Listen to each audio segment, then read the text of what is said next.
Praise the Lord. അപ്പോസ്തലപ്രവൃത്തിയുടെ പുസ്തകം 27-ാം അധ്യായത്തിൽ പൗലൂസ് തടവുകാരനായി റോമിലേക്ക് പുറപ്പെടുകയാണ്. യാത്രയുടെ തുടക്കത്തിൽ തന്നെ പൗലൂസ് പറഞ്ഞു, ഈ യാത്രയിൽ കഷ്ടനഷ്ടമുണ്ടാകും. പക്ഷേ കപ്പലുടമസ്ഥന്റെയും കപ്പിത്താന്റെയും വാക്ക് കേട്ട് ശതാധിപൻ യാത്രയ്ക്ക് തുടക്കം ഇടുകയാണ്. പിന്നീട് യാത്രയിൽ ധാരാളം പ്രതിസന്ധികൾ നേരിട്ടു. കൊടുങ്കാറ്റുകൾ, ഈശാനമൂലൻ ഒക്കെ ആ കപ്പലിന് നേരെ ആഞ്ഞടിച്ചു. രക്ഷപ്പെടുമെന്നുള്ള ആശ പോലും അവരിൽ നിന്ന് നഷ്ടപ്പെട്ടു പോയി.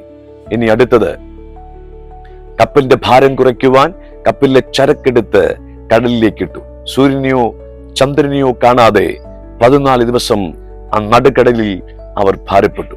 ഈ സമയത്ത് ദൈവം പൗലൂസിനോട് പറയുന്ന ഒരു ദൈവശബ്ദമുണ്ട്, ദൂതൻ മുഖാന്തരം.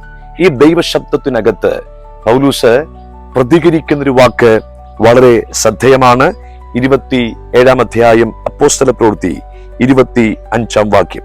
അതുകൊണ്ട് പുരുഷന്മാരെ ധൈര്യത്തോടിരിപ്പീൻ, എന്നോട് അരുളി ചെയ്തതുപോലെ തന്നെ സംഭവിക്കും എന്ന് ഞാൻ ദൈവത്തെ വിശ്വസിക്കുന്നു. അതേ പ്രിയപ്പെട്ടവരെ, ഈ ദിവസങ്ങളിൽ സാഹചര്യങ്ങൾ പറയുന്നത് പോലെയല്ല, പിശാച് പറയുന്നത് പോലെയല്ല, മെഡിക്കൽ സയൻസ് പറയുന്നത് പോലെയല്ല, നിങ്ങളുടെ ചുറ്റും നിൽക്കുന്ന മനുഷ്യൻ പറയുന്നത് പോലെയല്ല നിങ്ങളിൽ സംഭവിക്കാൻ പോകുന്നത്.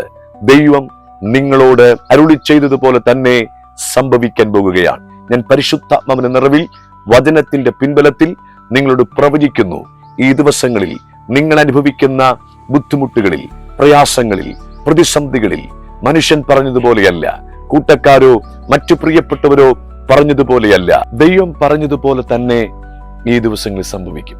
ദൈവം പറഞ്ഞതുപോലെ തന്നെ നമ്മുടെ ജീവിതത്തിൽ നടക്കും. ഈ വചനങ്ങളാൽ കർത്താവ് നമ്മെ സഹായിക്കട്ടെ, കർത്താവ് നമ്മെ അനുഗ്രഹിക്കട്ടെ. ആമേൻ, ആമേൻ.